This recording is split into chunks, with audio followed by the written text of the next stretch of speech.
بسم اللہ الرحمن الرحیم۔ السلام علیکم۔ آج ہم اسپیشل ایجوکیشن کے تناظر میں سکریننگ اور اسیسمنٹ کے عمل کا جائزہ لیں گے۔ سکریننگ اور اسیسمنٹ ایک ایسا عمل ہے جس سے اسپیشل بچوں کے ڈائگنوزز میں ہمیں مدد ملتی ہے۔ اس سے ہم ان کی تشخیص کا عمل مکمل کرتے ہیں، اور یہ ایک ایسا پروسیس ہے جس سے بچے کی خوبیاں، خامیاں وہ ہمارے سامنے آتی ہیں۔ ہم بہتر طور پر والدین کی مدد کر سکتے ہیں، ان کے اساتذہ کو ایک ایجوکیشنل پلان دے سکتے ہیں، اور اس سارے عمل کو بچے کی بہتری کے لیے استعمال کیا جا سکتا ہے۔ سب سے پہلے سکریننگ ایک ابتدائی عمل ہے جو ہمیں بتاتا ہے کہ کسی بچے میں کوئی پرابلم موجود ہے۔ اگر کوئی بچہ ہمارے عام بچوں سے نسبتاً پیچھے ہمیں نظر آتا ہے، اس کے بولنے میں، اٹھنے بیٹھنے میں، چلنے میں، سماجی معاملات میں، سوشلائزیشن میں اگر ہمیں کمی نظر آتی ہے تو اس کو ہم انیشیل سکریننگ کے پروسیس سے رول آؤٹ کر سکتے ہیں۔ انیشیل سکریننگ کا پروسیس والدین بھی کر سکتے ہیں، اور یہ اساتذہ اکرام بھی اس کو سر انجام دے سکتے ہیں۔ عام طور پہ والدین یا فیملی کا کوئی ممبر اس کو آبزرویشن کے ذریعے کرتا ہے۔ مثال کے طور پر اگر والدین یہ نوٹ کرتے ہیں کہ ہمارا بچہ بولنے میں، لکھنے پڑھنے میں، چلنے پھرنے میں، بات کرنے میں، روزانہ کے معاملات میں ہمارے عام بچوں سے پیچھے ہے، تو وہ اس بات کو نوٹ کرتے ہیں اور اس بات کو دوسروں سے ڈسکس کرتے ہیں، اور یہی سکریننگ کا پروسیس ہوتا ہے۔ جب ہم اساتذہ اکرام کی طرف آتے ہیں تو جو ٹیچرز ہیں وہ اس بات کو آبزرویشن سے بھی کرتے ہیں، اور ان کے پاس کچھ ٹولز اور چیک لسٹ ہوتی ہیں، اور ان ٹولز اور چیک لسٹ کی مدد سے وہ انیشیل سکریننگ کے پروسیس کو کر سکتے ہیں۔ سکریننگ کے بعد ہم اسیسمنٹ کی بات کرتے ہیں۔ اسیسمنٹ ایک سٹرکچرڈ عمل ہے، ایک پروسیس ہے جو مختلف ٹیسٹوں کے اوپر، ہماری آبزرویشن کے اوپر، ہمارے انٹرویوز کے اوپر، اور بچے کے روزانہ کے کام کا جو سیمپل ہوتا ہے اس کی کاپیز ہیں، اس کی بکس ہیں، اور اس کا جو بھی روزانہ کے معاملات ہیں ان کے اوپر یہ بیس کرتا ہے۔ اسیسمنٹ میں ایک پیشہ ورانہ ٹیم، جسے ہم ملٹی ڈسپلنری ٹیم کہتے ہیں، وہ بنائی جاتی ہے۔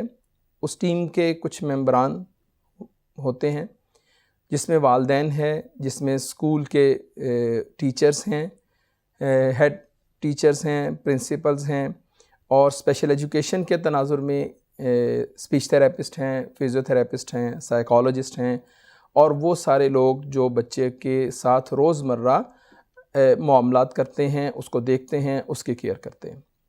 تو اسیسمنٹ کا پروسیس کرنے کے لیے بچے کو ان خاص ٹیسٹوں سے اور وہ پورے عمل سے گزارا جاتا ہے، اور اس کے بعد اس کی تشخیص کی جاتی ہے، اس کے پرابلم کو آئیڈینٹیفائی کیا جاتا ہے۔ پرابلم کی آئیڈینٹیفیکیشن کے بعد بچے کے لیے جو ملٹی ڈسپلنری ٹیم ہے وہ ایجوکیشنل پلان بناتی ہے، سوشل پلانز بناتی ہے، اس کی ڈیلی لیونگ کی سکلز کو کیسے امپروو کیا جاتا ہے، وہ والدین کو بھی گائیڈ کرتی ہے، ٹیچرز کو بھی گائیڈ کرتی ہے، اور ہماری سوسائٹی کے لیے بھی وہ لوگ اپنی آبزرویشن ہمیں مہیا کرتے ہیں۔ یہ بات یاد رکھنے کے قابل ہے کہ سکریننگ اور اسیسمنٹ کا عمل ایک مسلسل عمل ہے۔ یہ ہماری روزمرہ آبزرویشن، ہماری چیک لسٹ کا استعمال، اور ہماری بات چیت، بچے کے ساتھ ہمارے انٹرویوز، اس کے کام کے نمونوں کا جائزہ لینا، اس کی کاپیز کو چیک کرنا، اس کے بیہیویئر کو دیکھنا، یہ ہمیشہ پوری ٹیم، ٹیچرز، والدین اس کو نوٹ کرتے رہتے ہیں، اور اس کا ریکارڈ بھی انہیں بنانا چاہیے۔ اگر یہ ریکارڈ اویلیبل ہوگا تو جو ٹیم ملٹی ڈسپلنری ہوتی ہے اسیسمنٹ کے پروسیس میں، وہ بچے کو بہتر انداز میں گائیڈ کر سکتی ہے۔ سکریننگ اور اسیسمنٹ کے پروسیس میں اگر والدین کے کردار پر بات کریں تو اسپیشل ایجوکیشن میں اسپیشل بچے کی تعلیم، اس کی بہبود، اور اس کے ساری زندگی کے معاملات کو صحیح ڈائریکشن میں ڈالنے کے لیے والدین کا بہت اہم کردار ہے، اور جو والدین اپنے بچوں پر توجہ رکھتے ہیں، ان کی چیزوں کا خیال رکھتے ہیں، ان کے بچے زندگی میں بہت اہم اپنا کردار ادا کرنے کے قابل ہو جاتے ہیں۔ میری والدین سے چند گزارشات ہیں وہ میں آپ کے سامنے رکھتا ہوں. اگر ان چیزوں کو مد نظر رکھ لیا جائے تو اسکریننگ اور اسیسمنٹ کا پروسیس ہم بہتر انداز میں کر سکتے ہیں.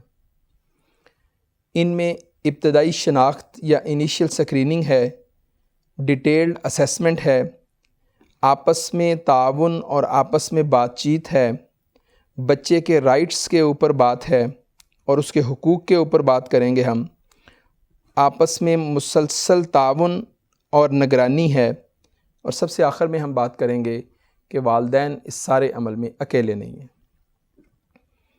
انیشیل اسکریننگ میں اگر والدین یہ نوٹ کریں کہ ان کے بچے میں کوئی کمی ہے، کمی سے مراد یہ ہے کہ وہ عام بچوں سے کسی معاملے میں انہیں پیچھے نظر آتا ہے، تو اس بات کو چھپانے سے بہتر ہے کہ ان کے ٹیچرز کے ساتھ، ایک ٹیم کے ساتھ، ڈاکٹرز کے ساتھ ڈسکس کیا جائے تاکہ بچے کے مسئلے کا بر وقت تدارک کیا جا سکے. تو انیشیل اسکریننگ کا پروسیس بچے کے علاج کے لیے اور بچے کے بہتر مستقبل کے لیے بہت ضروری ہے. انیشیل اسکریننگ کے پروسیس کے بعد اگلا مرحلہ آتا ہے ڈیٹیلڈ اسیسمنٹ کا. ڈیٹیلڈ اسیسمنٹ میں ایک پوری ٹیم کام کرتی ہے، جیسے کہ ہمارے اسپیشل ایجوکیشن میں ہمارے معزز ٹیچرز ہیں، ہمارے سائیکالوجسٹ ہیں، اسپیچ تھراپسٹ ہیں، فزیو تھراپسٹ ہیں، یہ وہ سارے لوگ ڈاکٹرز ہیں جو اس عمل میں شریک ہوتے ہیں، جو بچے کی بہبود کے لیے کام کرتے ہیں. اگر انیشیل اسکریننگ میں پرابلم آئیڈینٹیفائی ہو جائے تو والدین کو چاہیے کہ وہ ڈیٹیلڈ اسیسمنٹ کے لیے کسی پروفیشنل سے، اسکول ٹیچر سے یا اسپیشل ایجوکیشن کے کسی بھی ادارے سے رابطہ کریں، ان کی ڈیٹیلڈ اسیسمنٹ کروائیں. ڈیٹیلڈ اسیسمنٹ میں وہ ٹیم آپ کے ساتھ بات کرے گی اور آپ کی مدد سے وہ کچھ ٹیسٹ بچے کے اوپر پرفارم کریں گے. یہ سارے نان انویسو ٹیسٹ ہوتے ہیں، یعنی اس میں بچے کو اسکریننگ اور اسیسمنٹ میں اسپیشل ایجوکیشن میں کوئی انویژن، کوئی ٹیسٹ نہیں ہوتے. عام طور پہ بات چیت سے ان ٹیسٹوں کی مدد سے ہمارے ایکسپرٹ جو ہوتے ہیں وہ کسی نتیجے پر پہنچ جاتے ہیں. تو بات چیت کرنے میں اپنے آپ کو کھل کے ان کے سامنے رکھیں اور بچے کی جو کمیاں ہیں وہ بھی ان کے سامنے رکھیں اور بچے کی جو اسٹرینتھ ہے اس سے بھی ان کو آگاہ کریں تاکہ بچے کا ایک بہتر پلان ہمارے سامنے آ سکے اور بچے کا علاج بھی ممکن ہو سکے اور اس کے مسائل سے بھی ہم لوگ بہتر انداز میں نبرد آزما ہو سکیں. اس سے اگلی بات ہم کرتے ہیں حقوق کی. بطور والدین آپ کو بچے کے رائٹس سے آگاہ ہونا چاہیے کہ بچے کے کیا حقوق ہیں. ایز اے اسپیشل پرسن اس کو کون سی چیزیں اس کا حق ہے جو وہ معاشرے سے اور اسکول سے لے سکتا ہے. اسیسمنٹ کے عمل میں شرکت کرنا اور اسیسمنٹ کے عمل کا ہونا یہ کسی بھی اسپیشل بچے کا بنیادی حق ہے. تو اپنے بچے کو اس سے محروم نہ کریں. ہمارے ادارے موجود ہیں ہمارے ملک میں، ان سے مدد لیں اور بچے کی اسیسمنٹ کے پروسیس کو کمپلیٹ کریں جتنا جلدی ممکن ہو سکے اور جتنا بہتر انداز میں ممکن ہو سکے. جتنی اچھی ٹیم وہ ڈیولپ کر سکیں ان سے اپنے بچے کی اسیسمنٹ اور اسکریننگ کا پروسیس ضرور مکمل کروائیں. والدین کو اس عمل کی طوالت سے نہیں گھبرانا چاہیے. اگر اس میں چند دن لگ جاتے ہیں، 5 دن، 6 دن یا یہاں تک کہ 10 دن اگر لگ جاتے ہیں تو بھی اس کام کو مکمل کرنا بچے کی بہتری کے لیے بہت ضروری ہے. میری والدین سے درخواست ہے کہ اس بات کو سمجھیں کہ اسپیشل ایجوکیشن میں اپنے اسپیشل بچے کی تعلیم کے لیے، اس کی رہنمائی کے لیے آپ اکیلے نہیں ہیں. ہمارے پاس ایسے ایکسپرٹس اور پیشہ ور افراد موجود ہیں جو آپ کے بچے کی رہنمائی بھی کر سکتے ہیں اور ایسے ٹیچرز بھی موجود ہیں جو بہتر انداز میں ان کو پڑھا سکتے ہیں اور ان کے اوپر کام کر سکتے ہیں. تو جب بھی اپنے بچے کی کمیوں کو دیکھیں تو اس بات کو ضرور مد نظر رکھیں کہ بہت سے ایسے پروفیشنلز ہیں، ایسے ڈاکٹرز ہیں، ایسے تھراپسٹس ہیں، ایسے ٹیچرز ہیں جو آپ کے بچے کی مدد کرنا چاہتے ہیں. تو آپ بھی اسکریننگ اور اسیسمنٹ کے پروسیس میں ان کی مدد کیجیے تاکہ ہم لوگ بچے کے بہتر مستقبل کے بارے میں امید رکھ سکیں. اگر ہم بات کریں اسکریننگ اور اسیسمنٹ کے عمل میں اساتذہ کا کیا کردار ہے، ہمارے معزز اساتذہ اور ان کی ٹیم ہمیشہ سے اسپیشل بچوں کے لیے بڑا نرم گوشہ رکھتی ہے اور ان کی ہمیشہ خواہش ہوتی ہے کہ بچے کو بہتر انداز میں ٹریٹ کیا جا سکے تاکہ اس کے مسائل کو حل کیا جا سکے اور والدین کی بہتر انداز میں مدد کی جا سکے۔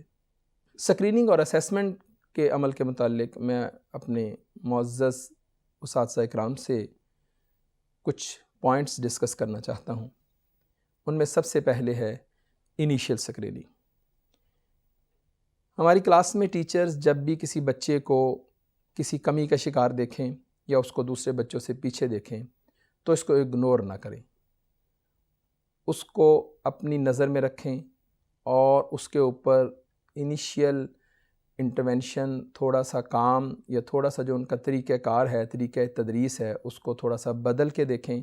ہو سکتا ہے وہ بچہ آپ کو بہتر انداز میں رسپانس کر دے، لیکن اگر 2-3 دفعہ آپ کی ہر اسٹریٹجی اس بچے کو بہتر انداز میں کام کرنے پہ آمادہ نہ کر سکے تو انیشیل اسکریننگ کے پروسیس میں اس کو علیحدہ کر لیں اور اس کو ایک ڈیٹیلڈ اسیسمنٹ کے عمل سے گزاریں۔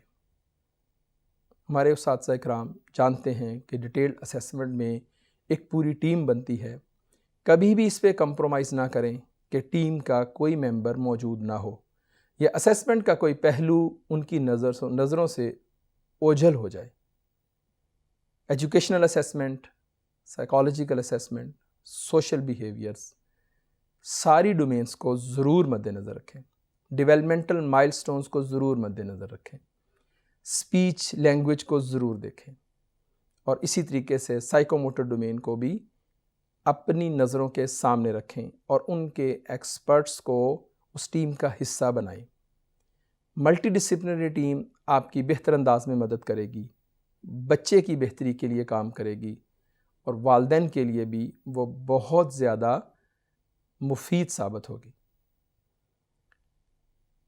جب ایک ٹیم کی تشکیل کا عمل ہو جائے تو ٹیچرز کو اس میں ایک بنیادی کردار ادا کرنا چاہیے، ڈسکشن کے عمل کو طویل کرنا چاہیے، اپنے مسئلے اور والدین کے مسائل ایکسپرٹس کے سامنے رکھنے چاہیے اور اس کی بنیاد کے اوپر جو ایکسپرٹس اپنی رائے دیں اس کو اپنے ایجوکیشنل پلان کا حصہ بنانا چاہیے۔ اگر ہمارے والدین ان چیزوں کو مد نظر رکھیں تو ملٹی ڈسپلنری ٹیم بہت اچھے انداز میں کام کر سکتی ہے۔ اس کے ساتھ ساتھ کلچرل پرسپیکٹیو جو ہیں ان کو بھی ضرور مد نظر رکھیں۔ مختلف بچے ہمارے پاس مختلف کلچر سے آتے ہیں، بیک گراؤنڈ سے آتے ہیں، اور وہ لسانی طور پر اور مذہبی طور پر مختلف ذہن رکھتے ہیں، اور ڈائیورسٹی ہمارے معاشرے میں زیادہ ہے، اس ڈائیورسٹی کو ضرور مد نظر رکھیں۔ جب آپ کے ذہن میں ہماری نیشنل ڈائیورسٹی ہوگی تو بچے کی اسیسمنٹ اور اسکریننگ کا پروسیس آپ بڑے بہتر انداز میں کر سکتے ہیں۔ معزز اساتذہ اکرام، آپ جانتے ہیں کہ اسکریننگ اور اسیسمنٹ کا عمل ایک سینسٹیو عمل ہے۔ اس میں آپ کی ہمدردی، پولائٹنس بچے کے ساتھ، اس کے والدین کے ساتھ اس کو حوصلہ فراہم کرتی ہے اور والدین کو اس بات پہ آمادہ کرتی ہے کہ وہ بچے کے لیے بہتر انداز میں کام کریں۔ تو آپ بھی پولائٹنس اور ہمبلنس کو ہمیشہ اپنا اہم ہتھیار بنائیں تاکہ بچے کے مسائل سے آگاہ ہو سکیں اور اس کی بہتری کے لیے مزید کام کر سکیں۔ ملٹی ڈسپلنری ٹیم کے جو ممبران ہیں ان کو بھی اس بات سے خوشی ہوتی ہے کہ ان کا دیا ہوا پلان ان کی خواہش کے مطابق اپنا کام کر رہا ہے۔ اس لیے جب ہم اسیسمنٹ اور اسکریننگ کے پروسیس کو کریں تو ہمارے ٹیچرز کو ایک بنیادی کردار ادا کرنا چاہیے۔ سب سے آخر میں اسپیشل بچوں کا، ان کے والدین کا اور ان کے اساتذہ اکرام کا بے حد مشکور ہوں کہ والدین اور اساتذہ اکرام کی مشترکہ کوششوں سے بچے کے اسیسمنٹ اور اسکریننگ کے پروسیس کو ہم بہتر انداز میں سر انجام دے رہے ہیں۔